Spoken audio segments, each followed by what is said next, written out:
Welcome to Stunt Stories. I'm Corey Eubanks. You know, typically when we are filming a car chase, the way things are explained to the stunt performers, the stunt coordinator will take some little matchbox cars and some chalk, a little stick of chalk, and draw out on the asphalt right there on the street or on the sidewalk the lanes or the intersection, and explain with the toy cars what everyone's move is going to be, and kind of explain what the story is that we're trying to tell. And then once everyone asks their questions, you know, what's the distance between the car that I'm chasing or the car that's behind me? How many car lengths apart are we? What speed am I traveling? If we're working our way and moving out into oncoming traffic, what is their speed going to be? What's the, configuration of those cars that are traveling toward us? And everybody studies the diagram made out of chalk on the sidewalk or on the street, and then they study what their moves are supposed to be with these little matchbox cars. Then typically what we will do is then go on foot and walk it in the street. Everyone pretends like they're driving a car, but you're just walking, and you make the moves that you're supposed to do based on the instructions that you got from the little toy cars that we were doing on the diagram. And then once everyone's clear and all the questions are answered and everyone feels confident, you then go and climb into your picture vehicle that you've been assigned to drive for that particular chase sequence. And you then go and do a half-speed rehearsal.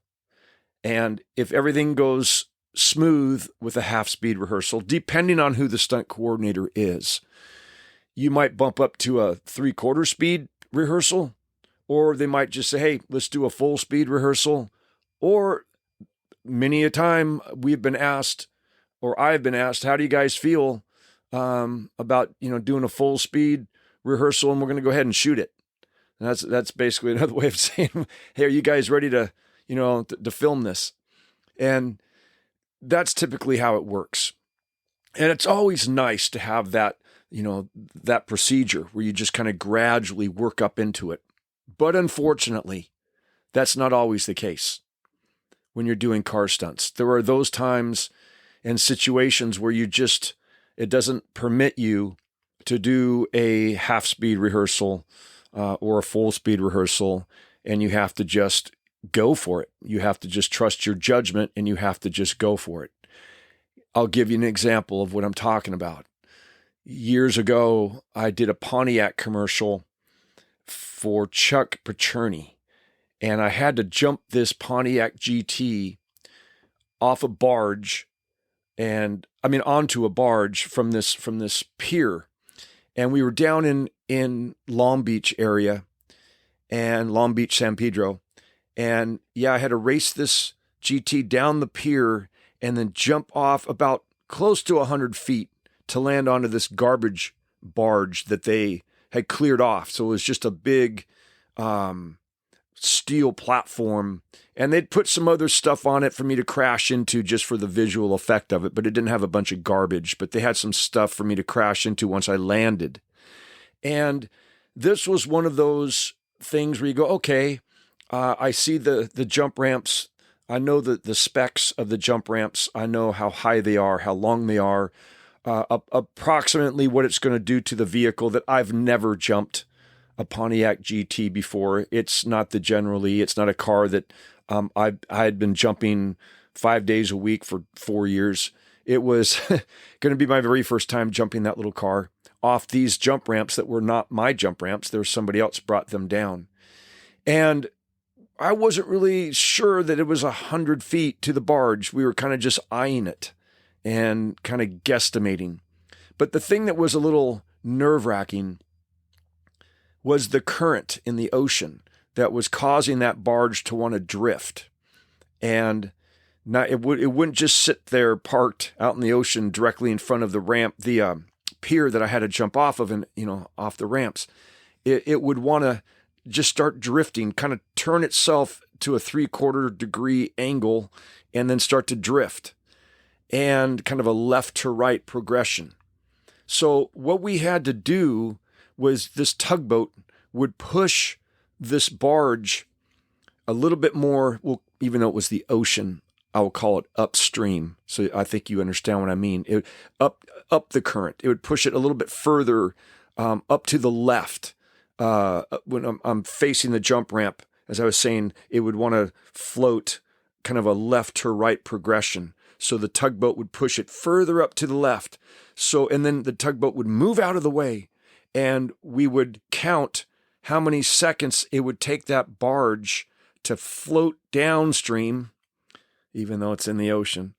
I don't know any other way to explain this. It's the only thing I don't know. It's just, forgive me if it's confusing, because I know it's not a stream, it's the ocean. But the current was moving in a left to right progression in my mind. That's how I can explain it to you.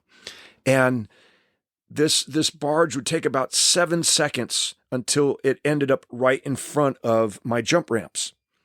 So, and then after that, it continued moving, and eventually would no longer be lined up.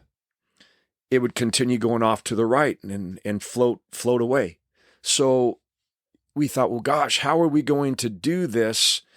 At one point, they put the anchor down, and it would just do the same thing. It would just actually turn like a hand on a clock. It would just turn if it's facing down at 6 o'clock, and now it just keeps going, and it's moving, the 5 o'clock to 4 o'clock to 3 o'clock. It would just, next thing you know, the barge is sideways.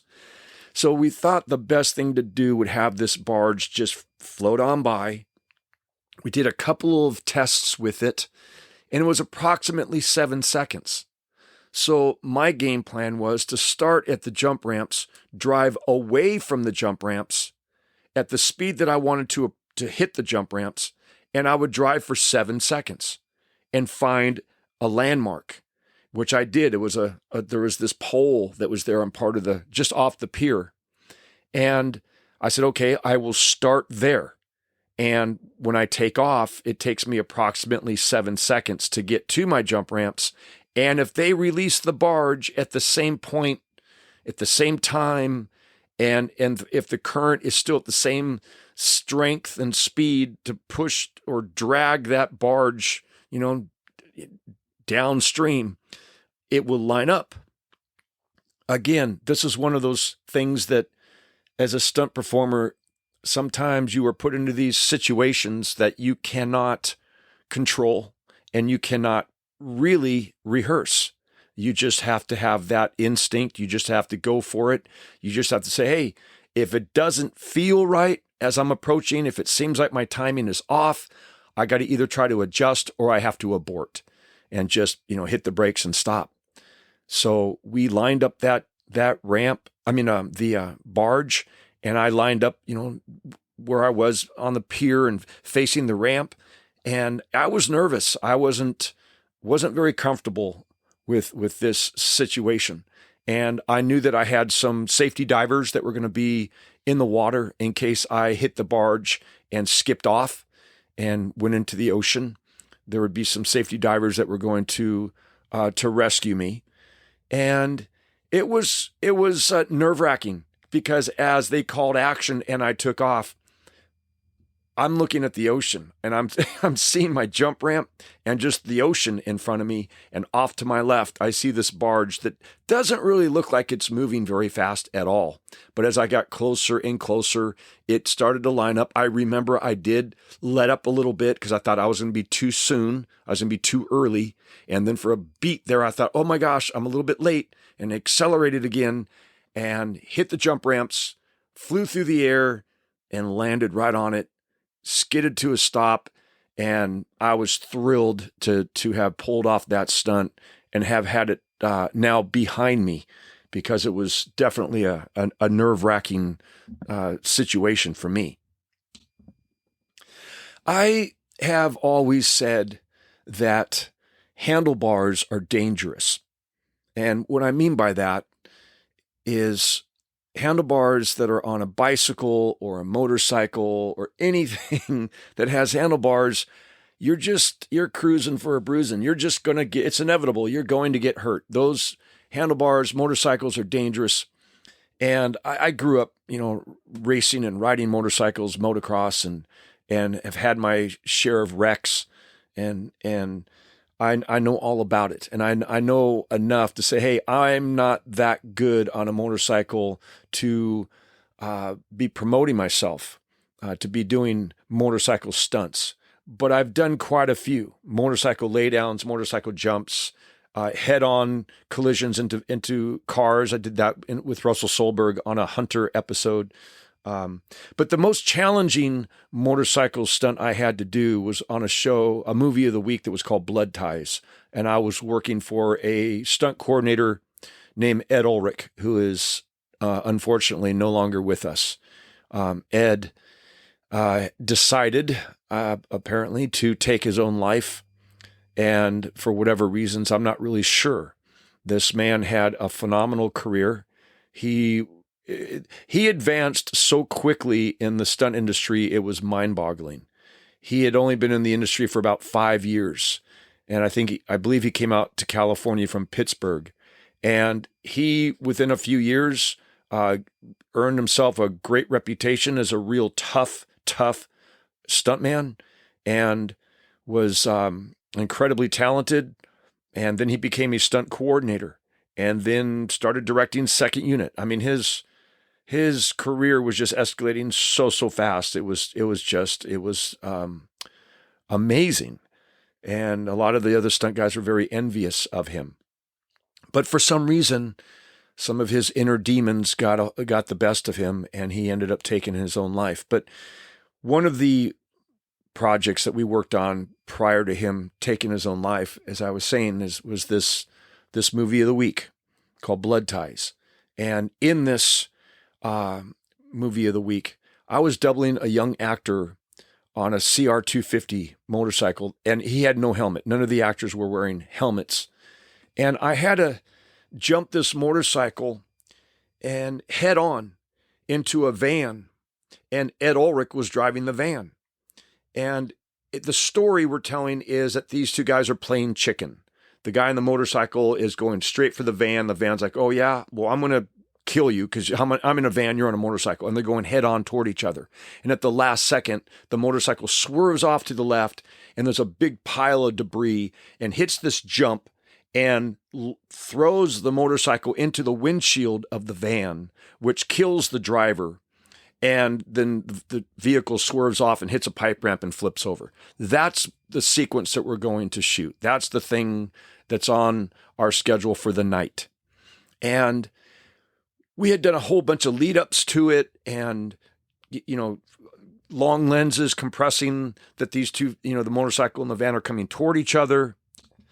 And now it's time to do the jump, to do the motorcycle jump, where I'm going to step off the bike and let the motorcycle go into the windshield.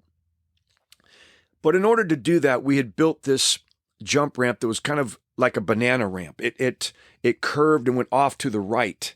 And we took a rotor tiller and we rotor tilled this whole dirt parking lot area to get it like 10 inches deep of just fluffy dirt. And what I was doing was in my mind, my whole game plan was I was just stepping off of a bucking horse. That was my analogy for it. I rode left-handed. I would always buck off into my left hand or step off into my left hand.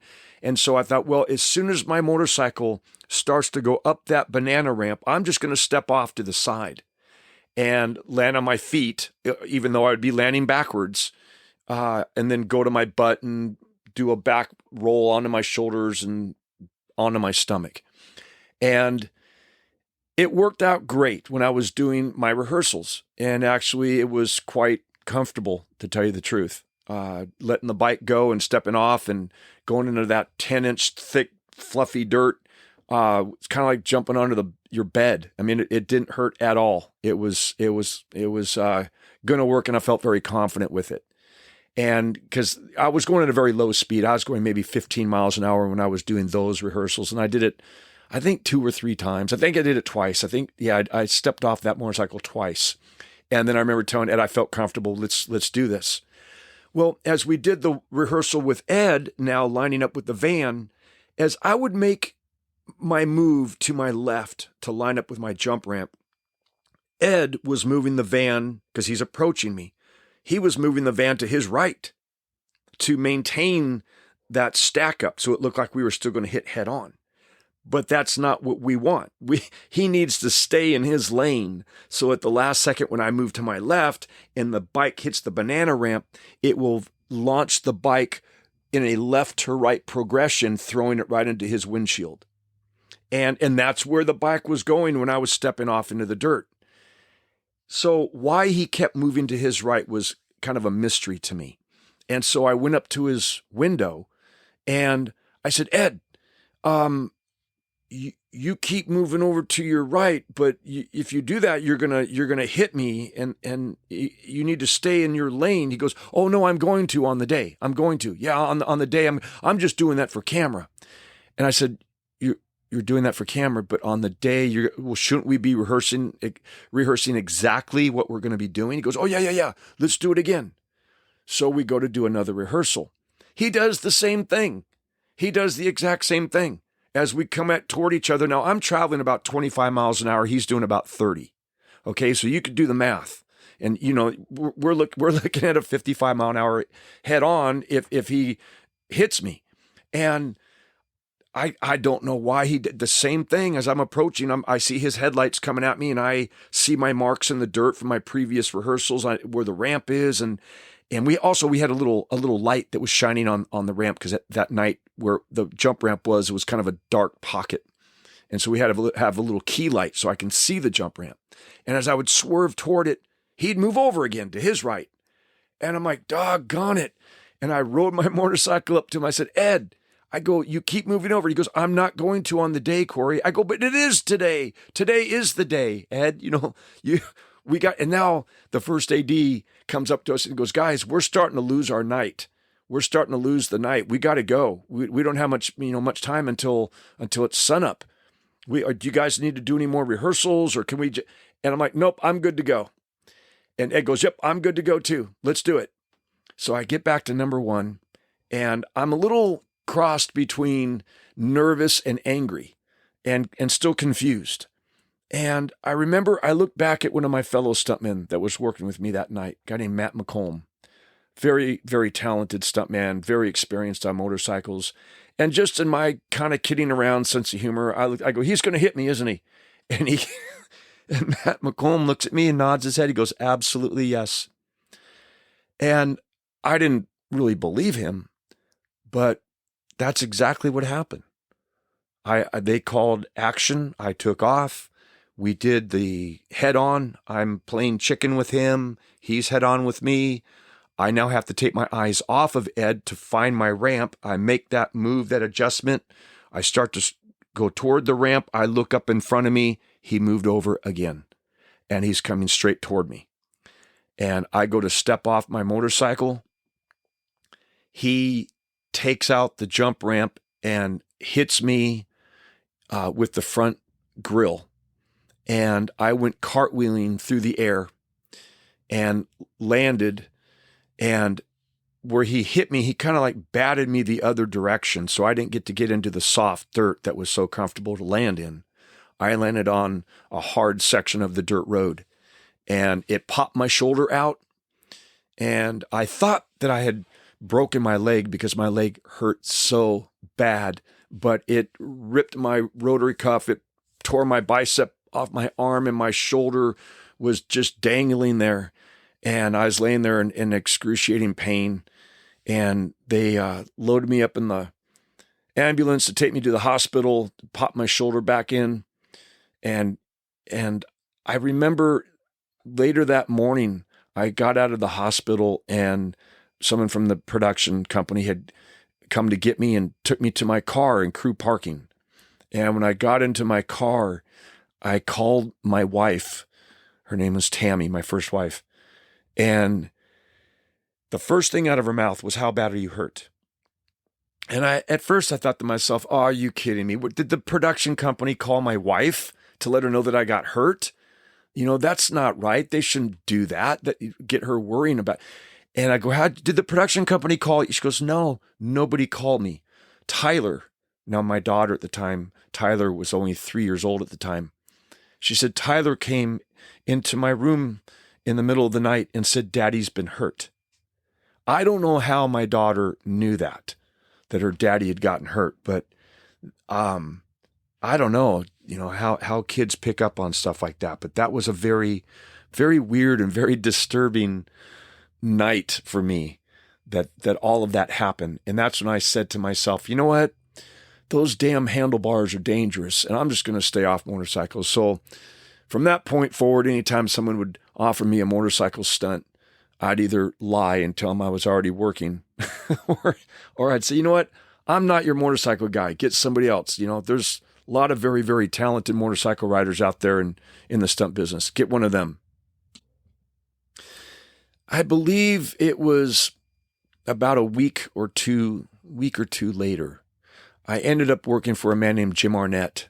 We were doing a film with Pamela Anderson. And if you remember her from Baywatch, she was doing a movie called Barbed Wire. And in this movie, I was playing a bad guy, and they had a van that had a sunroof, and I had to poke my head up out of the sunroof holding a bazooka, okay, like the bazookas that you would see in the Army movies. And I have to fire this rocket. Well, I'm not really going to fire a rocket. We're going to fire this 6-foot flame out the front. So I'm with the special effects guys and the prop guys, because they're working together to make this bazooka, fire this flame out the front. And so we do a test, and I'm holding this bazooka. They're showing me how to hold it.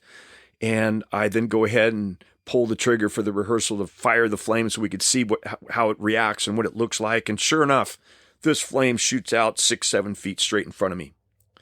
And I could feel the heat off. I mean, it was impressive.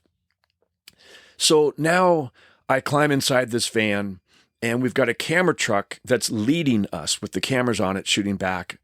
And I believe Gil Combs was driving the van, if I'm not mistaken, that I was in, that I was going to pop up through the sunroof. I believe it was Gil. And we got going maybe 20, 25 miles an hour. And I hear on the walkie-talkie, "Let's roll cameras and action, Corey." And so I stand up and poke my head up through this sunroof, and it's about to because I'm standing on the seats now, so it's about at my waist. And I take my bazooka and I aim, up towards the cameras, just off camera right. And I go to fire this flamethrower, this bazooka, or this rocket. And we really didn't think it through very well, because when you're shooting a flame forward into the wind, because you're now going 25, 30 miles per hour, it blows that flame right back at you, which I don't know why none of us thought of that. None of us looked ahead. None of us thought, hey, when we're moving 25, 30 miles an hour, that flame might get pushed back in Corey's face. Well, it did, and it singed 3/4 of the hair off my head, and my eyebrow was gone. But what it did that was the worst was my index finger that was hanging on to the barrel the closest to the flame. It burned it. And I don't know if you've ever had a 3rd-degree burn where your finger looks like a piece of cooked bacon.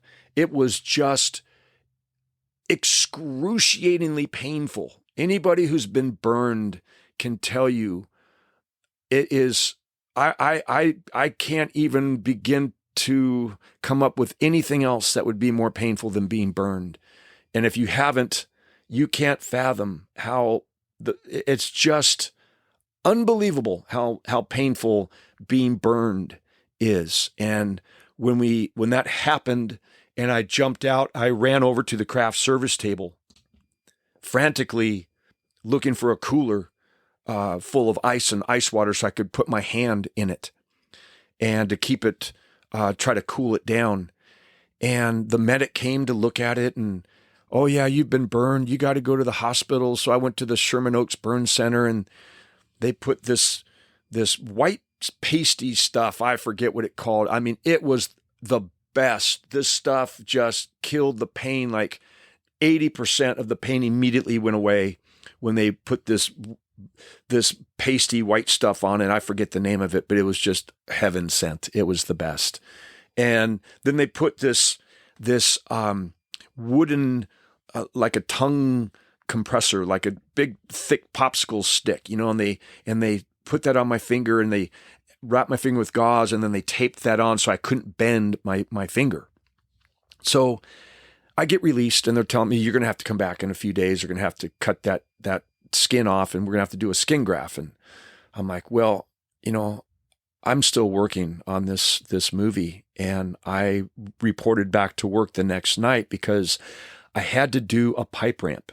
I had to flip over myself and another stunt guy. We're doing a double pipe ramp, and I didn't want to miss out on that. That's you get a stunt adjustment. That's how stuntmen and stuntwomen, we make the majority of our money is on the stunt adjustments. That's where they pay us extra money for either the danger involved in the stunt that we're doing, or the complexity of the stunt, or the expertise that it takes to do the stunt, or the experience behind the stunt performer that's so valuable that they'll pay you extra money.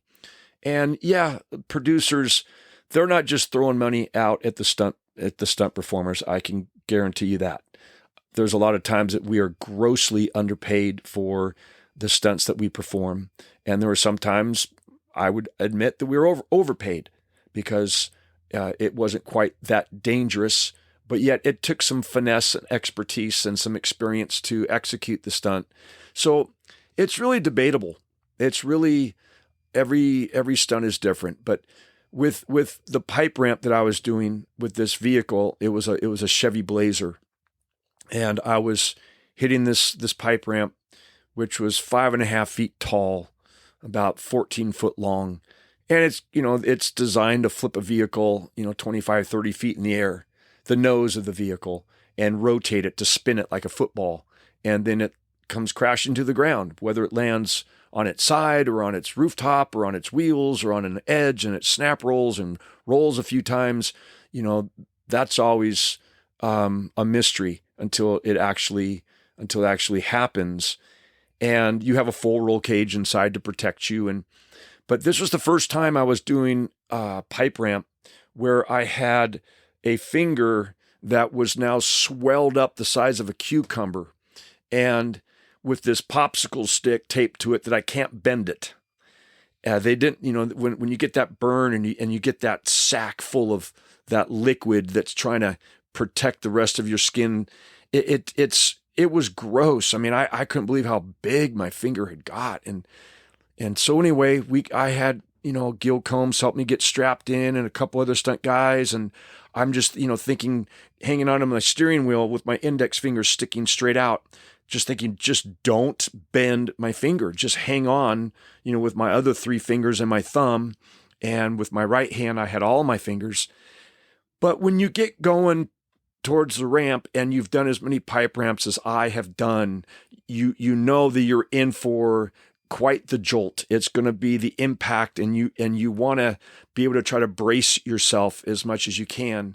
And just instinctively, when I hit that ramp and started to spin up into the air, I squeezed my hand so hard, grabbing the steering wheel, that it broke that popsicle stick and just ripped open that sack of fluid that was supposed to be protecting that the flesh that had been burned.